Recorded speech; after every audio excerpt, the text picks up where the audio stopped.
तो सभी को नमस्कार। आज काफ़ी दिनों बाद फिर से मिलना हो रहा है, क्योंकि हमारे ग्रुप में कई सारी क्वेरीज आ रही थी कि सर जो क्वेश्चन पेपर आपने सॉल्व कराया था तो वो तो ठीक है, लेकिन अभी जो अगस्त का उसके पहले का था वो भी सॉल्व करा दीजिए, और with explanation and with detailed explanation. Question में ये था।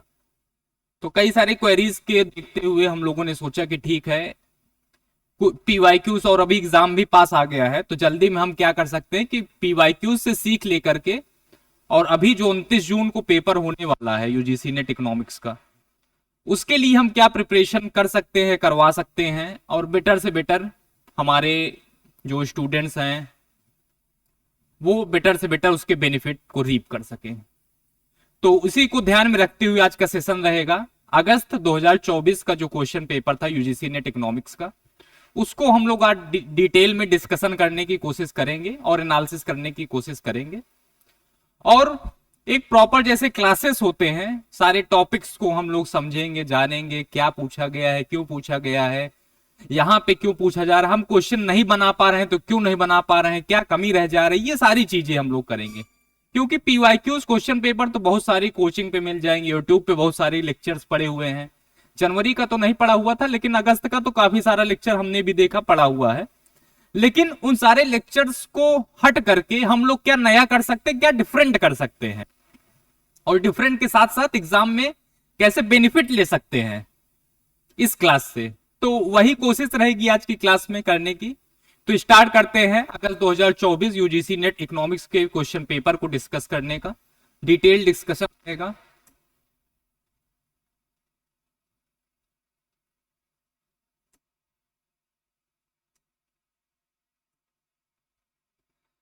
पहला क्वेश्चन है कि इन चारों स्टेटमेंट में से कौन सा स्टेटमेंट सही है। माइक्रो का भी इसमें क्वेश्चन देखने को मिल रहा है, मैक्रो का भी देखने को क्वेश्चन मिल रहा है।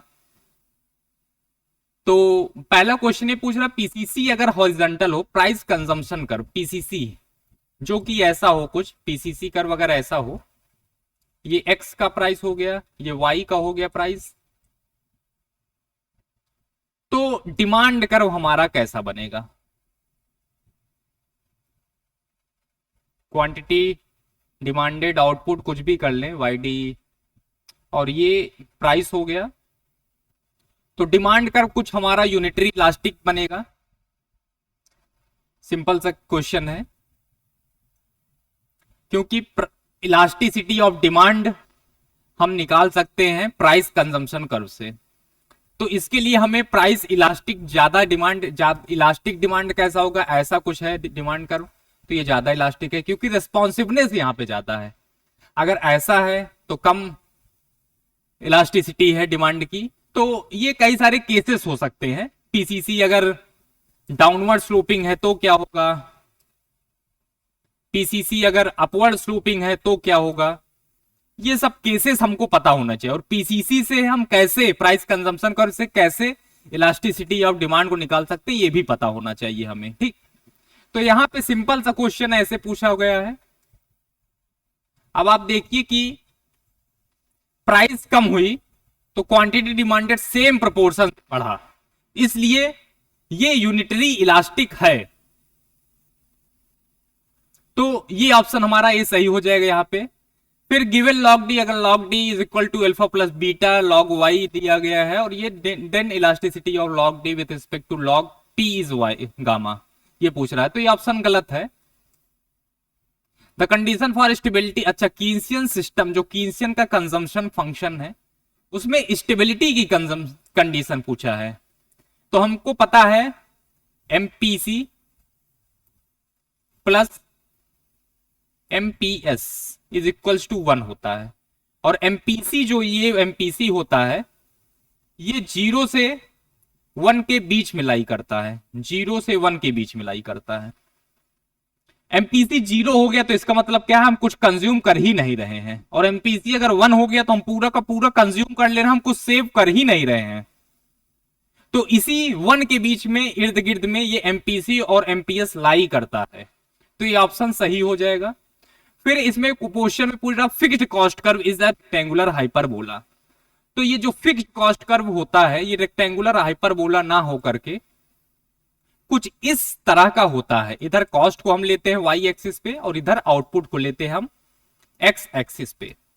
तो फिक्स्ड कॉस्ट कर्व कुछ ऐसा होता है, लेकिन रेक्टेंगुलर हाइपरबोला का सही सही जवाब हमें जानना ही होगा। अगर फिक्स्ड कॉस्ट कर्व ऐसा होता है, रेक्टेंगुलर हाइपरबोला का कर्व कैसा होता है, तो रेक्टेंगुलर हाइपरबोला का कर्व जो होता है वो एवरेज फिक्स्ड कॉस्ट कर्व का होता है, और एवरेज फिक्स्ड कॉस्ट कर्व कुछ ऐसा होता है। आउटपुट और कॉस्ट के बीच में रिलेशनशिप करता है, और ये एसिम्प्टोटिक होता है कह सकते हैं, या फिर रेक्टेंगुलर हाइपरबोला होता है कह सकते हैं। कई कई भाषाओं में, अन्य अन्य भाषाओं में हम लोग कह सकते हैं कि ऐसा होता है।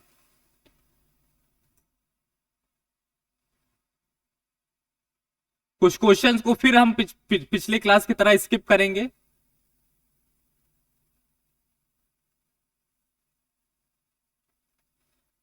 फिर एक्सट्रीम पावर्टी लाइन, बहुत लोग को इसमें डाउट भी हुआ होगा, क्योंकि पहले $1.90 जो यूएन डिसाइड करता है, ये पावर्टी लाइन, ये global measurement of poverty line होता है। जो पावर्टी लाइन की कमिटीज भारत में भी बना हुआ है, इसकी आप लोग एक ऑर्डर में पढ़ लीजिए कि पावर्टी लाइन की कमिटी क्या क्या होती है।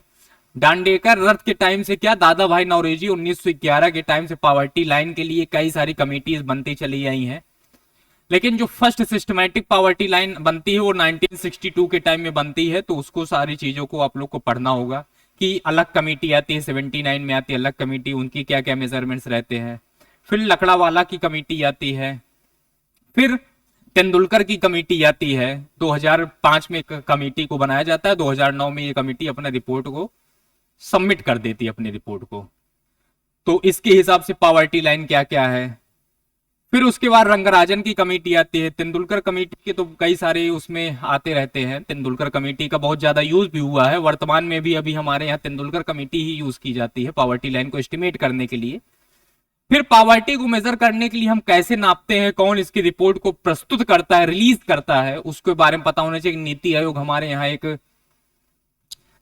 नॉन कॉन्स्टिट्यूशनल बॉडी है जो कि पावर्टी लाइन को और पावर्टी को एस्टिमेट करते स्टेट वाइज, ये पावर्टी की डेटा को प्रोवाइड करते हैं, किस राज्य में ज्यादा गरीबी, किस में कम गरीबी है।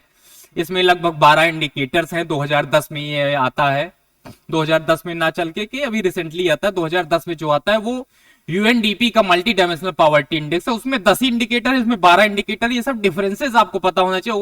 ओवरऑल ये बता रहे हैं कि पावर्टी बहुत ज्यादा इंपॉर्टेंट टॉपिक है। एक क्वेश्चन यहां से जरूर आता है हर एग्जाम में। तो इसको 1.90 बहुत लोग करे हैं, पर ये ऑप्शन गलत होगा, क्योंकि $2.15 पर डे यूएन की जो मेजरमेंट है ग्लोबल पावर्टी का, एक्सट्रीम पावर्टी लाइन का, वो है $2.15 पर डे। इतना जो कंज्यूम कर रहा है,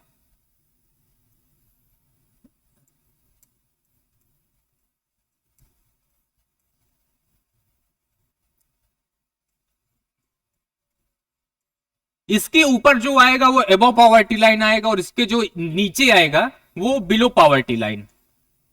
ये यूएन ने डिसाइड कर दिया। अभी करंट में यही यूज हो रहा है, तो इसमें डाउट नहीं होना चाहिए।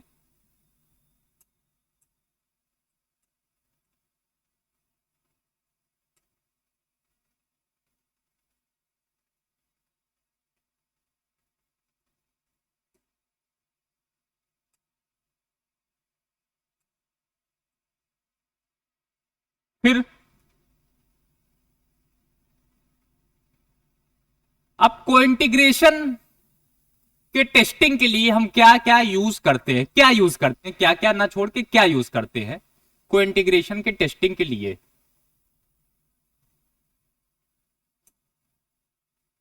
तो चाउ टेस्ट जो होता है वो स्ट्रक्चरल ब्रेक के लिए होता है। चाउ टेस्ट अगर दो टाइम पीरियड में किसी में, मान लीजिए 1920 से लेकर के 1930 तक का हम एनालिसिस करना चाहते हैं, फिर स्ट्रक्चरल ब्रेक हो गया, फिर चल के ये 40 से 50 तक के लिए, तो ऐसे जब टाइम सीरीज के एनालिसिस करेंगे या फिर स्ट्रक्चरल ब्रेक रहेगा, पीस वाइज एनालिसिस करेंगे, तो चाउ टेस्ट का हम यूज करते हैं। Structural break in a data. Phillips Perron test किस लिए होता है? ये होता है स्टेशनैरिटी, नॉन स्टेशनैरिटी के लिए। स्टेशनैरिटी से क्या मतलब है?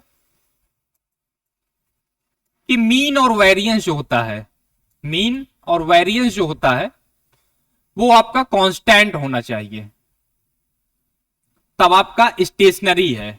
अगर चलता हुआ रहेगा, कांस्टेंट नहीं रहेगा, नॉन कांस्टेंट होगा, नॉन स्टेबल रहेगा, तो आप लोग टाइम सीरीज डेटा को एनालिसिस नहीं कर पाएंगे। डेटा में, रिसर्च में ये बहुत ज्यादा यूज होता है। फोरकास्टिंग के लिए टाइम सीरीज डेटा की पहली कंडीशन जो होती है स्टेशनरी डाटा होना चाहिए, तो फिलिप पेरॉन टेस्ट इसीलिए यूज होता है। फिर एंजल ग्रेंगर टेस्ट जो होता है वो बेसिकली कोइंटीग्रेशन के लिए ही यूज होता है, एंगल ग्रेंगर टेस्ट। तो इसीलिए एंजल ग्रेंगर टेस्ट यहां पे सही हो जाएगा, टेस्टिंग फॉर कोइंटीग्रेशन, एंजल ग्रेंगर टेस्ट। फिर अगला थोड़ा नया क्वेश्चन था, when imports are restricted with quota rather than tariff, the cost is sometime magnified by a process known as। तो इसको हम कहते हैं कि रेंट सीकिंग।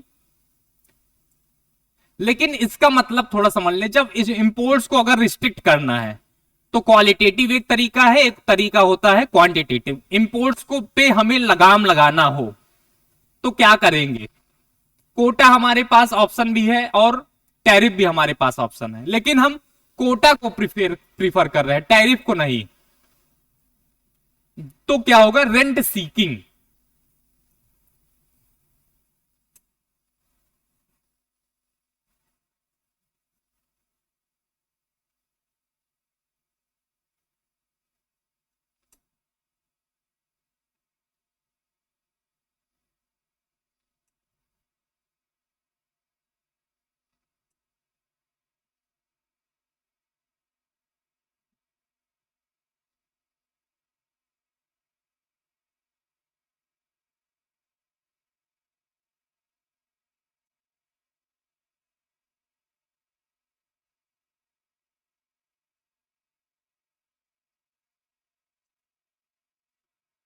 फिर क्रोनोलॉजिकल ऑर्डर में लगाना, earliest to latest. Absorption approach कब आता है, फैक्टर प्राइस इक्वलाइजेशन थ्योरम कब आता है, लियोनटिव पैराग्राफ कब आता है, पैराडॉक्स कब आता है, इमेजराइजिंग ग्रोथ कब आता है, फैक्टर प्राइस इक्वलाइजेशन थ्योरम कब आता है, ये सारी चीजों को हमें एक क्रोनोलॉजी में लगाना है।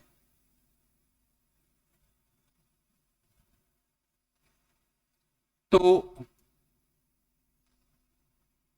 सबसे पहले जो आता है फैक्टर प्राइस इक्वलाइजेशन थ्योरम आता है, फिर एब्जॉर्प्शन अप्रोच आता है, फिर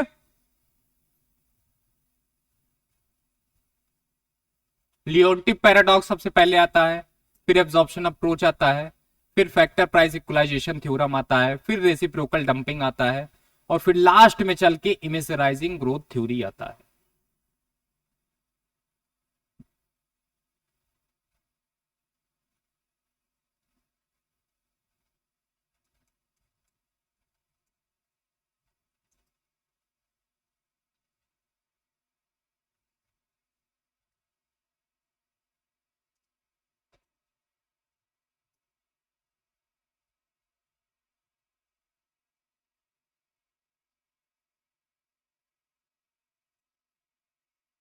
यहां पे अगेन मैच क्वेश्चन पूछा गया, बहुत आसान सा क्वेश्चन है कि नीति आयोग का रिलेशन किससे है, एक्सटर लॉट का टिट फॉर टैट स्ट्रेटजी से है, स्टिग्लिच का एफिशिएंसी बेस्ड थ्योरी से है, फर्स्ट 5 ईयर प्लान के एन राज का है, और नीति आयोग का नॉलेज सपोर्ट से है।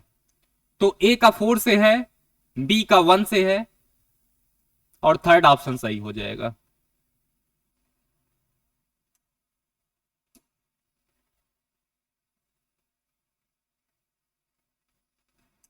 ये थोड़ा टेक्निकल क्वेश्चन भी पूछ लिया था पर बहुत आसान है। होमोजीनियस ऑफ डिग्री 1 का क्या मतलब है, ऑप्शन तो ये होगा सही, लेकिन इसका मतलब समझ लेते हैं, किसका मतलब होता क्या है homogeneous of degree 1। Homogeneous of degree 1 का मतलब है कि ये जितने भी चीजें हैं इसकी पावर 1, किसी लैम्डा से मल्टीप्लाई करते, लैम्डा की पावर 1 इंटू एल के अपॉन एल प्लस के, ये हो जाएगा Q इज इक्वल्स टू। तो पावर 1 रहेगा तो सेम ही चीज प्रोवाइड कर देगा ये, तो इसीलिए होमोजीनियस ऑफ डिग्री 1 होता है ये, उसकी पावर 1।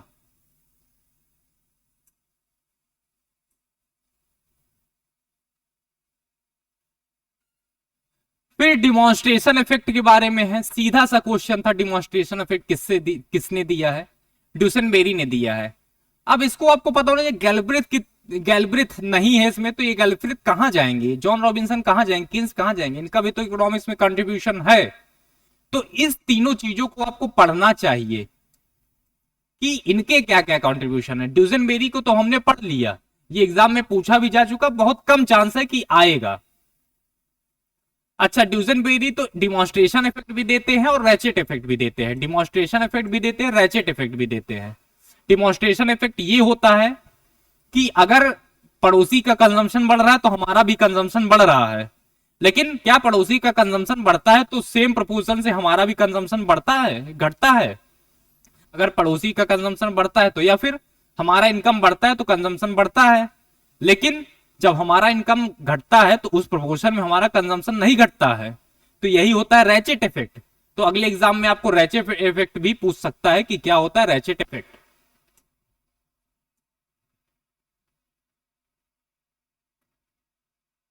वालरा कला क्वेश्चन है, जिसने भी कोर्सियानिस किताब से पढ़ा होगा वो इस क्वेश्चन को कर लिया होगा। दो तीन कंडीशंस होती हैं जो वार्ला के इक्विलिब्रियम के लिए होती है। इसमें पूछ रहा है, as per Walras law the sum of excess demand for money bonds current output must be equals to क्या होगा? तो आंसर तो 1 होगा, आंसर 0 होगा, 1 नहीं होगा, क्योंकि कुछ बचना नहीं चाहिए। अगर एक भी बच गया तो वो इक्विलिब्रियम नहीं होता, वालरा यही कहते ही है, अगर एक भी बच गया तो इक्विलिब्रियम नहीं होगा। और एक कंडीशन होती है, अगर हमें n number of forms industries में इक्विलिब्रियम देखना है तो हम किस इंडस्ट्री में इक्विलिब्रियम देखेंगे? तो n-1 में देखेंगे, मतलब 38वें में हमें इक्विलिब्रियम देखना है तो हम 37th में इक्विलिब्रियम देखेंगे। अगर 37वां इक्विलिब्रियम है तो 38वां हमारा इक्विलिब्रियम में आ जाएगा। वालरा का कुछ नियम होता है, ये कहते हैं कि डिमांड जो होता है निगेटिव होना चाहिए, सप्लाई जो होता है पॉजिटिव होना चाहिए, वो तो सब चीजें हम लोगों को पता है, तो ये भी यही कहते हैं।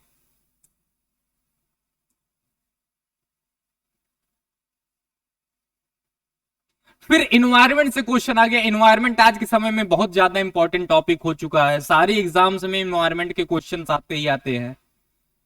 तो मॉनेट्रियल प्रोटोकॉल जो होता है वो कंट्रोल ऑफ सीएफसी मतलब होता है क्लोरोफ्लोरोकार्बन्स, इन पे हमें कंट्रोल करना है। कॉप 28 रिए 20 willingness to accept contingent valuation method.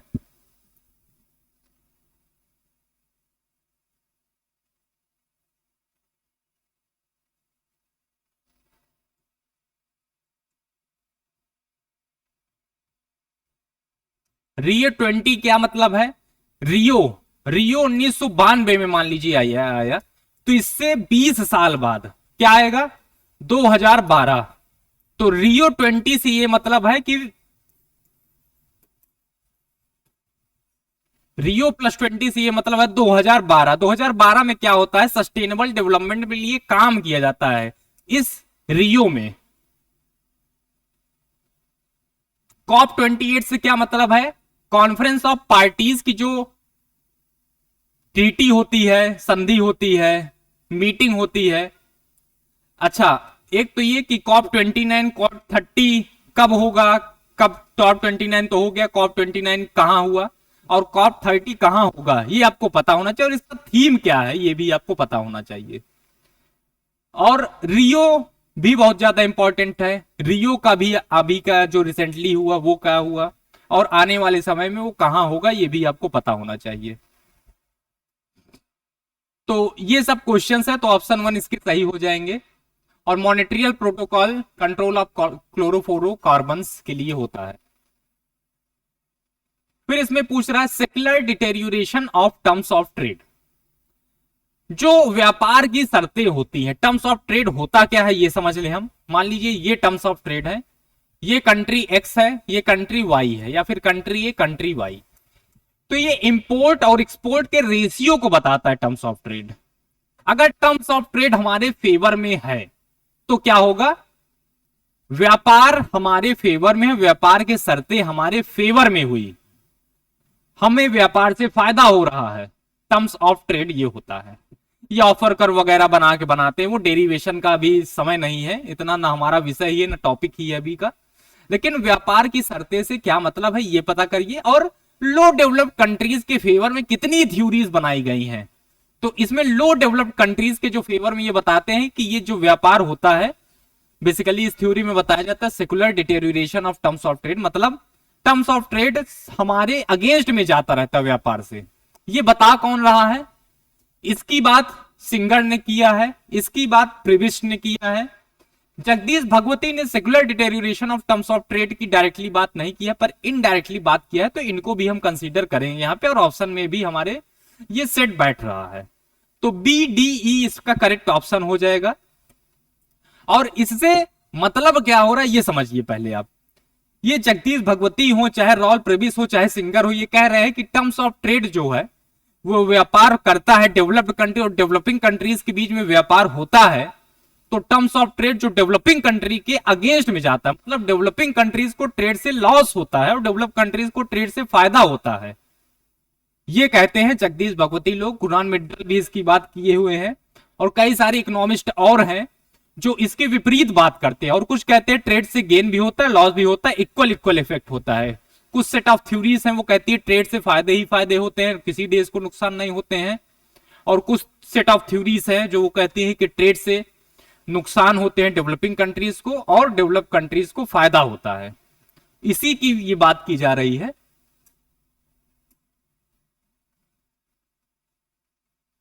फिर फिशर का जो इक्वेशन ऑफ एक्सचेंज है वहां से ये क्वेश्चन आया था, इनडायरेक्टली पूछा गया क्वेश्चन, डायरेक्ट नहीं पूछा गया। तो आपको अगर कॉन्सेप्ट्स क्लियर है क्वेश्चन के, तो ये क्वेश्चन बहुत आराम से बन गया रहता। और यहां पे मतलब क्या है, फिशर इफेक्ट से मतलब क्या है? फिशर की थ्योरी जो है क्वांटिटी थ्योरी है, या फिर cash transaction approach, MV is equals to PT.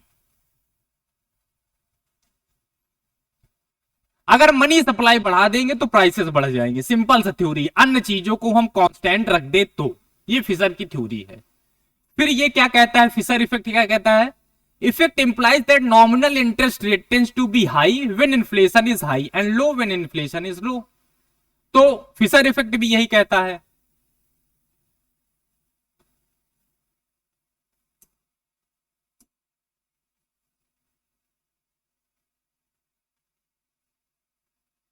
कुछ क्वेश्चन देखिए एकदम सिंपल से होते हैं, ये सब बोनस क्वेश्चंस होते हैं, यहां पे बिल्कुल भी गलत नहीं होना चाहिए। अगर एक क्वेश्चन भी गलत हो गया तो आप सीधे सीधे नीचे आ जाएंगे। Ad valorem tariff, ad valorem tariff आ जाए, एड वैलोरम टैक्स आ जाए, तो ये परसेंटेज की बात कर रहा है। अटार्की की कंडीशन क्या होती है? No trade. अटार्की की कंडीशन जो होती है no trade with other countries. हम क्लोज्ड इकोनॉमी की बात करते हैं अटार्की के सिचुएशन में।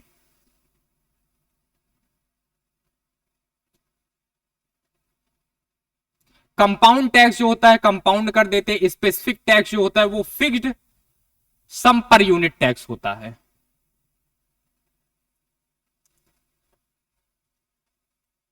तो A4 हो जाएगा, B3 हो जाएगा, D1 हो जाएगा, और ऑप्शन 2 यहां पे सही हो जाएगा।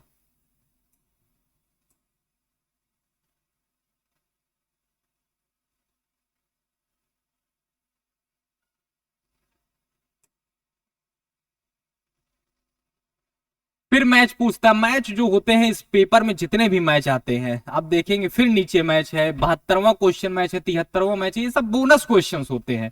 अगर आपको दो भी ऑप्शन इसके सही पता चल गए तो आप चारों के चारों मैच कर लेंगे। लियोन्टिफ इनपुट आउटपुट से रिलेटेड है, कीन्स का कंजम्पशन फंक्शन से रिलेटेड है, टिनबर्गर का शैडो प्राइस से रिलेटेड है, और Joseph Bertrand price competition with homogeneous product. मतलब ये कहता है प्राइस वार होता है। बर्ट्रैंड जो है, अब जैसे कोर्नो का है आउटपुट वार होता है, बर्ट्रैंड का होता है प्राइस वार होता है। तो ये सब जितने भी ओलिगोपोली के मॉडल्स हैं बहुत ज्यादा इंपॉर्टेंट है। और ओलिगोपोली के जस्ट बाद गेम थ्योरी स्टार्ट हो जाता है। गेम थ्योरी से एक पैसेज या फिर एक दो क्वेश्चन आ ही आ रहे हैं। तो गेम थ्योरी भी बहुत ज्यादा इंपॉर्टेंट हो गया है आपके टॉपिक से रिलेटेड। डोमिनेंट स्ट्रेटजी क्या होता है, नैश इक्विलिब्रियम क्या होता है, टिट फॉर टैट स्ट्रेटजी क्या होता है, रंगा और बिल्ला का प्रिजनर्स डायलेमा है, बहुत ही प्रसिद्ध एग्जाम्पल लेके पढ़ाया जाता है एकेडमिक्स में, तो वो भी आपको पता होना चाहिए। ए का 4 होता है, और इसमें से देखिए आपको एक का भी ऑप्शन पता है, पूरे का पूरा क्वेश्चन पा जाए, ये सब मतलब बहुत बोनस क्वेश्चन होते हैं। अगेन सिंपल क्वेश्चन है, बहुत सिंपल क्वेश्चन है। रकेल कार्लसन का साइलेंट स्प्रिंग है। हार्डिंग का जो है ट्रेजेडी ऑफ कॉमन्स है। जैसे कुछ भी ट्रेजेडी ऑफ कॉमन्स क्या हो गया, ट्रैफिक जाम्स वगैरह लग जाते हैं। क्यों हो जाते हैं? क्योंकि सड़क जो होता है वो कॉमन रिसोर्स है। अभी यूनिवर्सिटी चौराहा ही हमारा है, शाम के टाइम हम निकलते हैं मार्केट के लिए तो जाम लग जाता है। ट्रेजेडी ऑफ कॉमन्स की वजह से ये हो रहा है, जाम लग जा रहा है। तो इसको कैसे मैनेज किया जा सकता है? पार्थ सेन गुप्ता का, पार्थ दास गुप्ता का जो है इकोनॉमिक्स ऑफ डाइवर्सिटी की थ्योरी है, ये कॉन्सेप्ट है। किनीत बोल्डिंग का इकोनॉमिक्स ऑफ कमिंग स्पेसशिप अर्थ की कॉन्सेप्ट है ये। तो ये भी बहुत आसान था, रकेल कार्लसन का साइलेंट स्प्रिंग।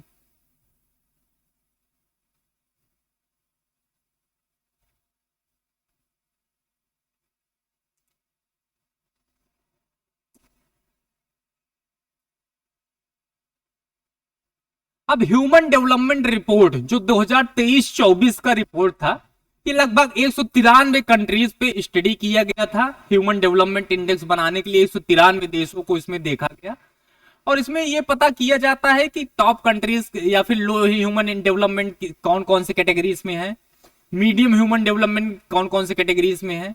अभी लेटेस्ट भी आ गया है 2024-25 का, तो आप वो लोग रिपोर्ट देख लीजिएगा, उसमें देख लीजिएगा इंडिया का क्या रैंक है। इंडिया का रैंक उसमें आई थिंक 128 इंडिया का रैंक है। अभी जो लेटेस्ट रिपोर्ट आई उसमें इंडिया का रैंक 128 है। तो इसमें वेरी हाई डेवलपमेंट के कैटेगरीज में लगभग 63 देशों को इसमें वेरी हाई डेवलपमेंट कैटेगरी में रखा गया था। तो very high human development categories में इसमें आंसर आएंगे। फिर कॉस्ट से आए, अब ये सब बेसिक बेसिक क्वेश्चंस है। अगर आपके कॉन्सेप्ट्स क्लियर रहेंगे तो ये क्वेश्चन तभी बन पाएंगे। मार्जिनल कॉस्ट शेड्यूल जो होता है, जो कि यू शेप का होता है लगभग लगभग, is obtain by subtracting successive value of total cast. Only यहां पे गलत हो गया, नहीं तो बाकी सब सही था। यहाँ पे जो वनली लिख दिया गया यही गलत हो गया। फिर marginal schedule is obtain by subtracting successive values of total cost. मान लीजिए टोटल कॉस्ट ये लिख दिया गया, ये 83 हो गया, ये 85 हो गया, तो 83 और 85 में आप सब्ट्रैक्शन करेंगे तो 2 आएगा, तो ये क्या हो गया, मार्जिनल कॉस्ट हो जाएगी। तो यही ये पूछ रहा है कि मार्जिनल कॉस्ट शेड्यूल, और ये टोटल वेरिएबल कॉस्ट से भी आप मार्जिनल कॉस्ट को निकाल सकते हैं। तो यहाँ पे दोनों ही ऑप्शन बी सही हो जाएगा। फिर marginal cost schedule is obtain bye successive values of either total variable cost curve और टोटल फिक्स्ड कॉस्ट कर्व।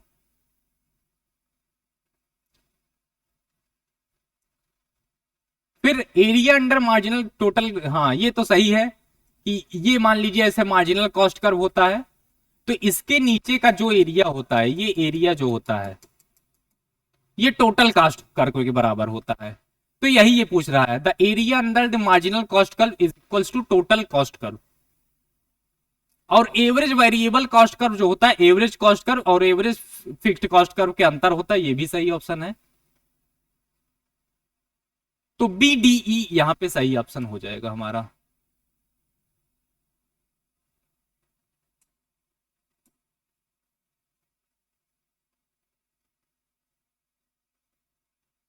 अब फिर एक अच्छा क्वेश्चन, और पॉलिसीज से रिलेटेड, ये पॉलिसीज अब आपको सारी पॉलिसीज ये पढ़ लेना चाहिए कि रिवाइज्ड पब्लिक डिस्ट्रीब्यूशन सिस्टम कब आता है, 1992 में आता है, ये 97 में आता है। नेशनल फूड सिक्योरिटी एक्ट 2012 में आता है। अंत्योदय अन्न योजना लगभग 2001 में लगभग आता है, 2000 से 2001 में आता है। तो इतना चीजें आपको पता होना चाहिए क्या क्या है। अब इसके ऑप्शंस को देख लेते हैं हम।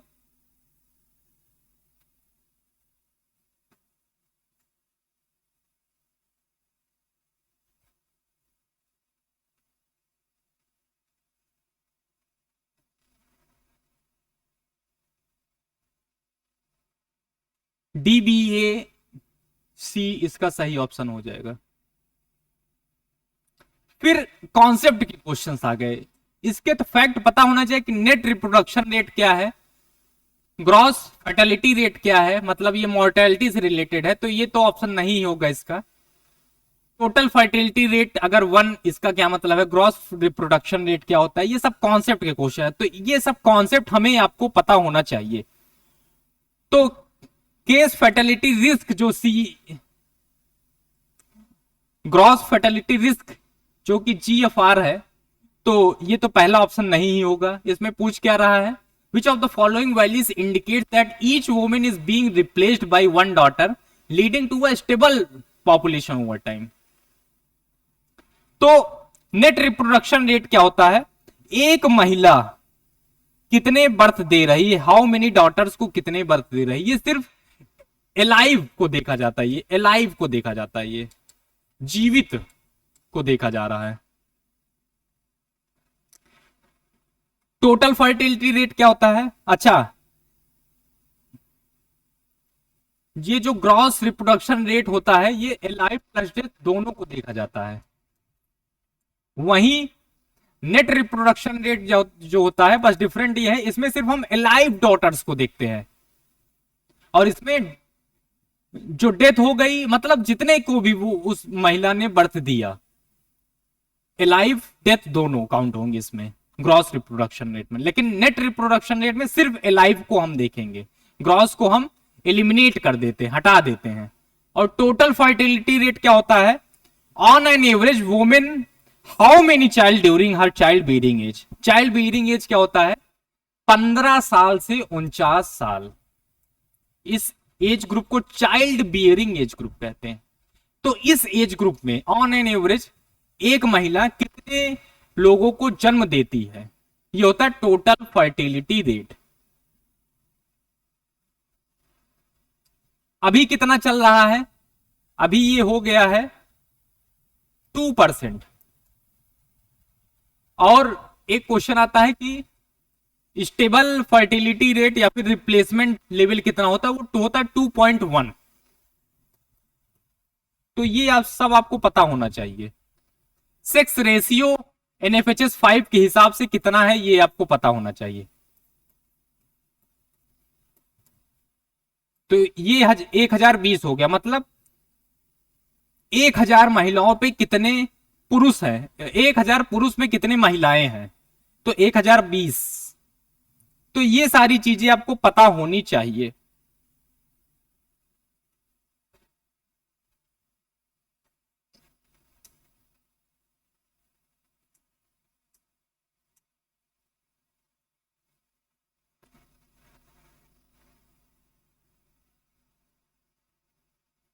फिर एक क्वेश्चन आता है, इसमें पूछ रहे हैं कि क्या क्या सही क्वेश्चन ऑप्शन है। A market generates a side effect और externality then the market solution inefficient. सही बात है, एक्सटर्नैलिटी अगर जहां पे भी रहेगा वहां पे इनएफिशिएंसी हो जाएगा, मार्केट सोल्यूशन जो होगा वो इफिशियंट नहीं रहेगा। इफिशियंसी से मतलब है मार्केट क्लियर नहीं हो पाएगा, वहां पे कुछ ना कुछ बच जाएगा और उसके कुछ बाई प्रोडक्ट रहेंगे या फिर इसके कुछ ना कुछ पॉजिटिव हो सकते, निगेटिव हो सकते, लेकिन वो इफिशियंट नहीं रहेगा।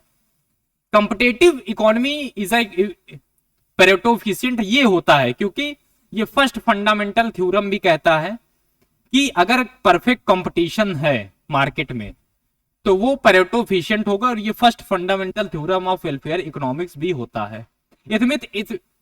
स्मिथ का फिर कह रहा है ए और ई यहां पे सही हो जाएगा, तो ए और ई जहां पे आ जाएगा वो ऑप्शन सही हो जाएगा। लेकिन अभी बी को भी हम चेक कर लेते हैं, कंज्यूमर सरप्लस इज बायर्स, नहीं ये नहीं होता। हम कितना देना चाहते हैं और कितना लेना चाहते हैं, ये कंज्यूमर, इसके बीच का जो डिफरेंस होता है वो कंज्यूमर सरप्लस होता है। स्मिथ का जो इनविजिबल हैंड का कॉन्सेप्ट है वो implies that competitive market outcome generates equity among the members of society. नहीं, इक्विटी की ये बात नहीं करते स्मिथ, इक्विटी की कहीं ये बात ही नहीं करते स्मिथ। फिर बी को भी चेक कर लेते हैं, if a market is efficient, अगर मार्केट इफिशियंट है तो then the quantity produced in the market maximize both producers and consumer surplus. तो ये भी सही हो जाएगा। तो ए बी ई इसका सही ऑप्शन होगा, ए बी ई।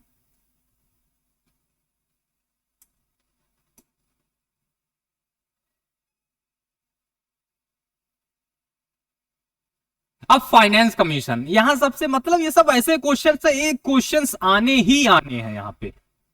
ये जो कह रहे हैं डिवोल्यूशन जो होता है एक हॉरिजॉन्टल होता है फाइनेंस कमीशन का, एक वर्टिकल होता है। अभी जो फाइनेंस कमीशन चल रहा है वो 2021 से 2026 तक चलेगा।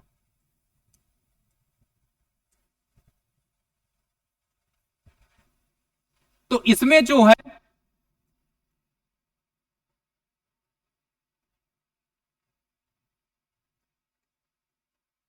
इसके हमको क्रोनोलॉजी वेटेज हाईएस्ट से हाईएस्ट तो जान लीजिए,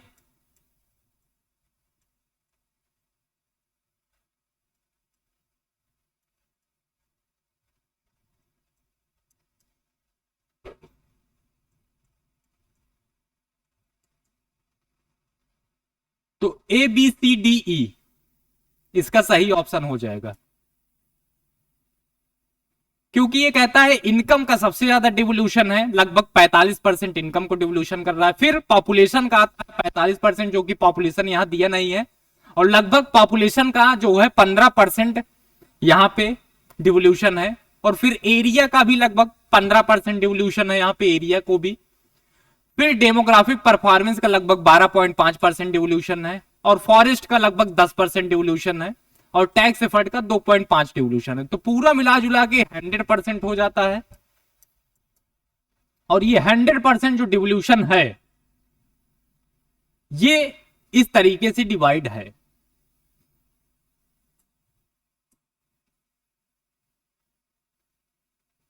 फिर से ये थोड़ा टेक्निकल भी क्वेश्चन हो सकता था, क्योंकि ये थोड़ा बहुत ज्यादा इनडेप्थ जाके ये क्वेश्चन को पूछा गया। तो ये पांचों जो है वर्ल्ड बैंक ग्रुप्स हैं, इसकी आपको ईयर पता होना चाहिए और ये करता क्या है इसके नाम से ही पता चल जाता है। चलिए उसकी तो जरूरत नहीं है कि ये इन्वेस्टमेंट के लिए है, ये डेवलपमेंट के लिए है, ये फाइनेंस के लिए है, ये इन्वेस्टमेंट के लिए है, ये रिस्ट्रक्चर एंड डेवलपमेंट के लिए है। तो ये तो पता चल जाएगा, नाम से ही पता चल रहा है कि ये करता क्या है। लेकिन इसमें पूछ रहा है India is member of which of the following institutions of the world bank groups. तो international centre for settlement and investment dispute, इसको छोड़ करके सारे चीज का मेंबर है भारत। आईसीएसआईडी इसका सिर्फ मेंबर नहीं है भारत, आईसीएसआईडी बाकी सारे चीजों का मेंबर है भारत। और ये चिंता का विषय भी कह सकते हैं, या फिर हमें सोचना भी चाहिए हम क्यों मेंबर नहीं है। फिर ऐसे ऐसे क्वेश्चंस भी आते हैं और कॉन्सेप्ट भी क्लियर होने चाहिए ऐसे ऐसे क्वेश्चंस के। हेजिंग क्या होता है, हम रिस्क से बचना चाहते हैं तो उसको कहते हैं हेजिंग। हेज करना, किसी चीज को हम बचना चाह रहे हैं, खुद को कवर करना है, हम अवॉइड करना चाह रहे हैं, तो इसको कहते हैं अवॉइडेंस, बचना, कवर करना, सारी चीजों को हेजिंग कहते हैं। आर्बिट्रेज क्या होता है, the purchase of monetary centre which is cheaper, ये आर्बिट्रेज होता है।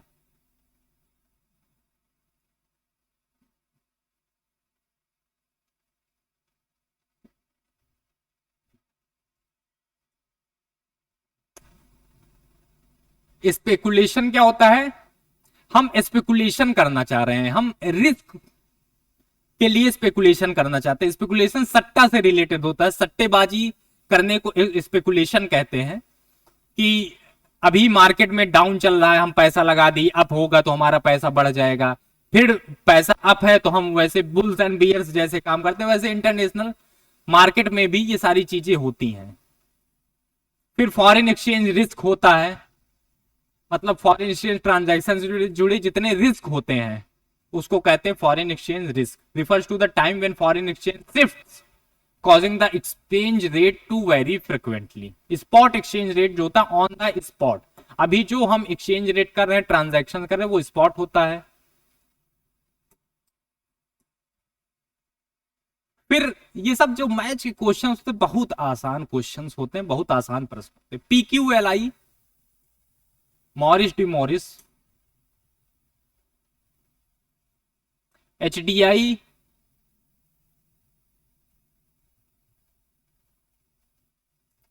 महबूब उल हक। कैपेबिलिटी की बात अमर्त्य सेन कहते हैं। और एल्कायर फोस्टर मेथड से मल्टी डायमेंशनल पॉवर्टी इंडेक्स को कैलकुलेट किया जाता है। तो ए का 4 हो जाएगा और बी का 2 हो जाएगा। A4 B2 C1 और D3 ऑप्शन सही हो जाएगा। अब इनके ईयर्स भी पता होना चाहिए, आया कब है। PQLI सबसे पहले आता है, फिर HDI आता है, फिर कैपेबिलिटी अप्रोच आता है, फिर मल्टी डायमेंशनल पॉवर्टी इंडेक्स आता है जो कि 2010 में बना है। ये लगभग 1978 में आता है। HDI लगभग 1990 में आता है। कैपेबिलिटी अप्रोच 1996 के आसपास में आता है लगभग।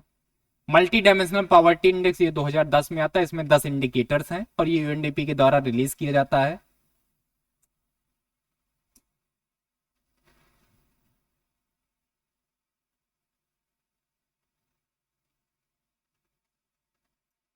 फिर इफिशिएंसी बेस्ड थ्योरी आती है। इसको किसने दिया?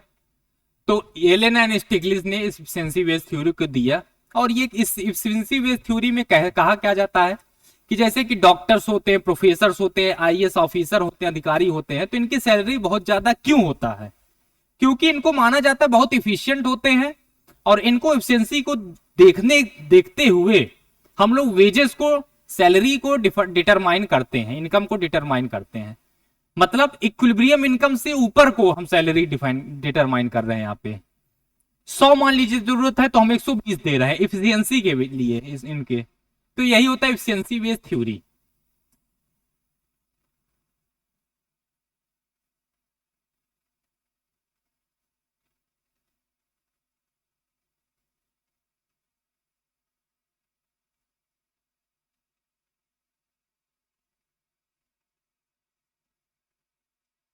एक एफडीआई का भी क्वेश्चन है, या फिर नेक्स्ट सेशन में हम लोग भी कर लेंगे। बाकी बचे हुए क्वेश्चंस को हम लोग नेक्स्ट सेशन में भी कर लेंगे। एक क्वेश्चन को और देख लेते हैं।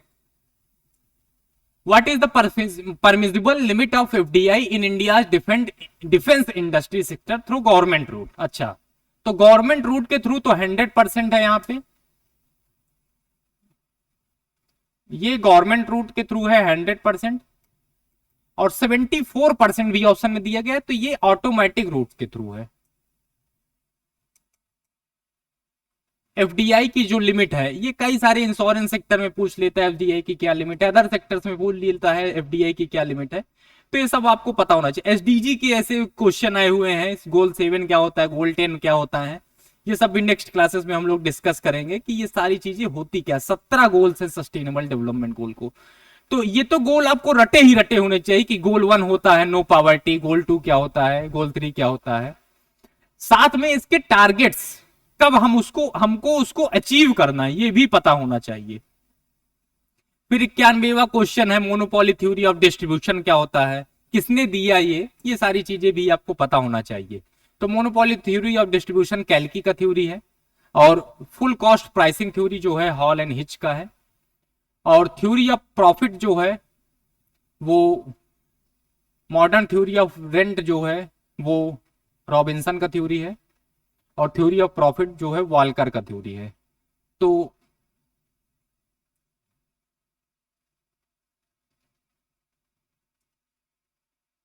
सेकंड ऑप्शन सही हो जाएगा इसमें।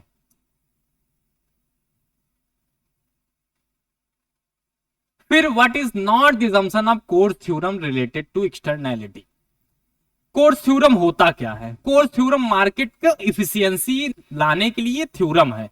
ये कहता है गवर्नमेंट इनएफिशिएंट होता है, प्राइवेट इफिशिएंट होता है, ये कहते हैं कोर्स थ्योरम। मतलब अगर जो ट्रांजैक्शन कॉस्ट है वो कॉस्टलेस होगा, उस पर पैसा नहीं लग रहा है। जैसे आप बैंक जाएं तो आपको बैंक में खर्चा वर्चा करके जाना पड़ेगा, शू लेदर कॉस्ट उसको कहते हैं, कि आपके जूते घिस जाते बैंक जाते जाते, तो वो शू लेदर कॉस्ट होता है।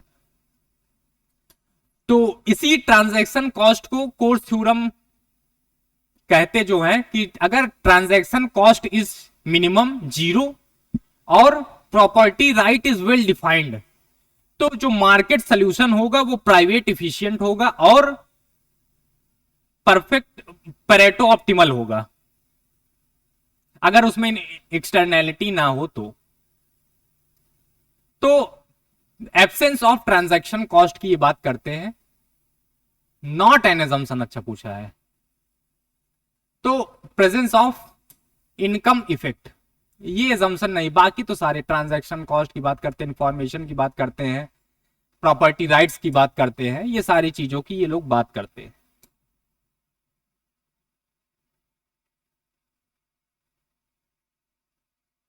फिर जीडीपी का क्वेश्चन आ गया। अब जीडीपी, जीएनपी, ये सारी चीजें आपको पता होना चाहिए कि क्या होता है। मार्केट प्राइस होता है एक चीज, थोड़ा सा कॉन्सेप्ट इसके समझ लेते हैं। एक चीज होता है मार्केट प्राइस और एक चीज होता है फैक्टर कॉस्ट। और अभी जो हम लोग यूज कर रहे हैं जीडीपी कैलकुलेट करने का मेथड है वो है जीवीए। इसका बेस ईयर है 2011-12, ये पता होना चाहिए हमको। फैक्टर कॉस्ट क्या होता है? Plus subsidy minus indirect taxes. मतलब फैक्टर कॉस्ट हो गया, जीडीपी एट फैक्टर कॉस्ट हो गया, तो इसका मतलब हो गया कि इनडायरेक्ट टैक्सेस उसमें नहीं आएगा और सब्सिडी को हम काउंट करेंगे। और मार्केट प्राइस हो गया तो क्या हो गया? मार्केट प्राइस हो गया तो इसका मतलब क्या हुआ? हम इनडायरेक्ट टैक्सेस को काउंट करेंगे प्लस इनडायरेक्ट टैक्सेस, और सब्सिडीज को नहीं काउंट करेंगे, ये माइनस हो जाएगा। सब्सिडी को हम नहीं काउंट करते मार्केट प्राइस में। तो जीडीपी एट मार्केट प्राइस भी होता है, जीडीपी एट फैक्टर कॉस्ट भी होता है।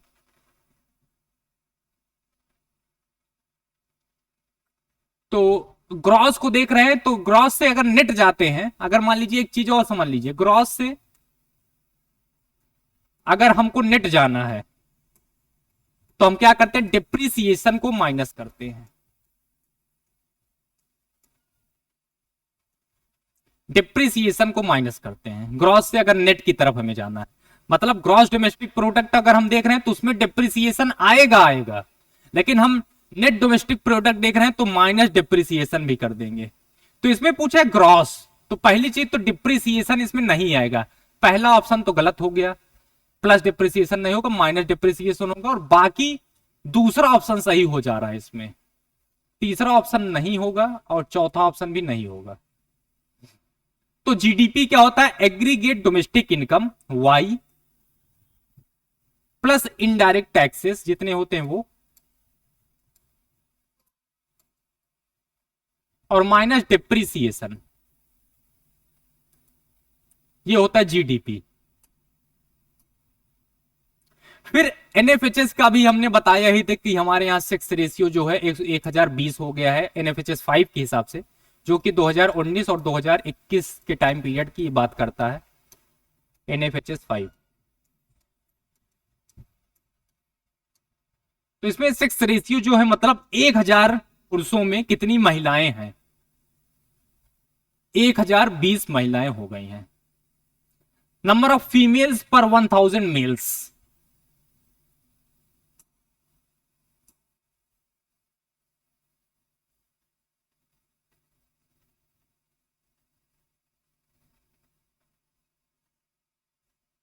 इसमें करेक्ट ऑप्शन बताना है। NABARD coordinates all the activities of RRBs, ये सही है। RRBs were set up on the basis of Narasimhan working group 1975, ये भी सही है। Largest proportion of equity of RBR held by its sponsored bank, ये नहीं होगा। पब्लिक सेक्टर्स के द्वारा लार्जेस्ट वो किया जाता है, तो ये नहीं होगा। बी ऑप्शन, ए होगा, सी होगा और ई होगा इसमें। RRBs provide refinance, RRBs lead bank नहीं होते हैं, रीजनल रूरल बैंक्स होता है आरआरबीज। और RRBs provide refinance facility through NABARD, ये भी ऑप्शन सही हो जाएगा। फिर आता है commodity transaction tax, securities transaction tax, minimum alternate tax, angel tax. Angel tax 2012 में आता है, जो कि बजट में इस बार एबॉलिश भी कर दिया गया, पिछले बजट में एबॉलिश कर दिया गया है। ये 2012 में ये टैक्स आया था एंजल टैक्स, इसको एबॉलिश भी कर दिया गया। बैंकिंग ट्रांजैक्शन टैक्स आता है, कमोडिटी ट्रांजैक्शन टैक्स आता है। तो ये सब बेसिक से क्वेश्चंस हैं, और देख लेते हैं और नेक्स्ट क्लास में अब डिस्कशन करते हैं इतने सारे क्वेश्चंस को हम लोगों ने आज की क्लास में डिस्कस किया। अब आगे का नेक्स्ट क्लास में हम लोग डिस्कस करते हैं। तो this is all for today's class. आज की क्लास में हम लोग लगभग 40 से 50 क्वेश्चन, 40-45 क्वेश्चन को डिस्कस किए, लगभग 40 क्वेश्चंस को, और बाकी बचे हुए क्वेश्चंस को 1-2 क्लासेस में और डिस्कस कर लेंगे। कुछ इकोनोमेट्रिक्स स्टैट्स के क्वेश्चंस को छोड़ दिया गया उनको, क्योंकि टाइम उनके लिए जरूरी है क्वेश्चन को डिस्कस करने के लिए, तो उनको नेक्स्ट क्लास में हम लोग डिस्कस करेंगे। तो आज के क्वेश्चंस को सॉल्व करने के बाद समझ में ये हमें आता है, the question was very, we can not say easy. Exam time में क्योंकि करने में ये सब क्वेश्चंस को पता चलता है, अभी तो हम कूल माइंड से कर रहे हैं, बहुत समय बात कर रहे हैं, उतने तब से लेकर के अब अगस्त से लेकर के अभी तक जून तक में हम लोगों ने बहुत पढ़ाई किया, तो इसलिए हमें लग रहा है ये इजी हो गया होगा। लेकिन आने वाले समय में, जैसे कि एक होता है रेशनल एक्सपेक्टेशन, एक होता है एडॉप्टिव एक्सपेक्टेशन, रेटेक्स की थ्योरी होती है। तो इन थ्योरीज में कहते क्या है कि इंफॉर्मेशन हमारे पास जितने भी है, एडॉप्टिव एक्सपेक्टेशन वो कहता है कि पास्ट में हमारे पास जितने इंफॉर्मेशन है उसके बेसिस पे हम क्या क्या चीजों को इन फ्यूचर प्रिडिक्ट कर सकते हैं।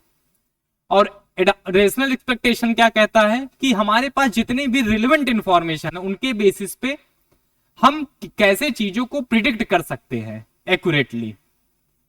तो एडॉप्टिव एक्सपेक्टेशन और रेशनल एक्सपेक्टेशन के बेसिस पे अगर हम इन चीजों को कहें, तो अभी हमें और क्वेश्चन को एनालिसिस करने की पहले तो जरूरत है। और दूसरा चीज कि जैसे हमने प्राइस कंजम्पशन कर्व से इलास्टिसिटी ऑफ डिमांड को निकाला, तो प्राइस कंजम्पशन कर्व हमें पता होना चाहिए, इलास्टिसिटी ऑफ डिमांड पता होना चाहिए। चारों ऑप्शंस को हमें अच्छे से डिटेल्ड दिमाग में बैठ जाना चाहिए। लगभग 100 क्वेश्चन अगर इकोनॉमिक्स के आते हैं, लगभग 100 क्वेश्चन अगर इकोनॉमिक्स के आते हैं, अभी गेम थ्योरी से इसमें 5 ठो पीवाईक्यूज में जो गेम थ्योरी से पैसे जाता है उसको हम लोग सॉल्व करेंगे। इन्वेस्टमेंट और सेफ्टी नेट स्टैंडर्ड्स के वो सब एमसीक्यूज थे, उसमें नेस इक्विलिब्रियम की बात की जाती है और डोमिनेंट स्ट्रेटजी की बात की जाती है। तो मतलब ये सब चीजें क्लियर रहनी चाहिए हमको एग्जाम टाइम में, कंफ्यूजन बिल्कुल नहीं होना चाहिए। हम लोग जितने ज्यादा से ज्यादा पीवाईक्यूज को सॉल्व करेंगे, जो क्वेश्चन पीवाईक्यू में बन जा रहे हैं दैट इज ओके, लेकिन जो क्वेश्चन नहीं बन पा रहे हैं उस पर हमें चिंता करने की, चिंतन करने की बहुत बहुत आवश्यकता है कि ये क्वेश्चन बन क्यों नहीं पा रहे हैं। और उन क्वेश्चंस को हमें बनाना होगा, और बनाने के साथ साथ ध्यान देना होगा कमियों को, अपने पॉजिटिव निगेटिव एस्पेक्ट हमें दोनों देखने होंगे, हमारी स्ट्रेंथ क्या, हमारी वीकनेस क्या है। और एग्जाम टाइम में टाइम मैनेजमेंट बहुत ज्यादा इंपॉर्टेंट होता है। तो ये सब क्वेश्चंस आ रहे थे अपने विश्वविद्यालय परिवार की तरफ से, क्वेश्चंस आ रहे थे, सीनियर्स जूनियर्स, काफी सारे जूनियर्स क्वेश्चन कर रहे थे कि सर इस पेपर को भी सॉल्व कराइए। तो that's all for today's class, और नेक्स्ट क्लास में हम लोग फिर से मिलेंगे। We will meet in next class. Thank you very much.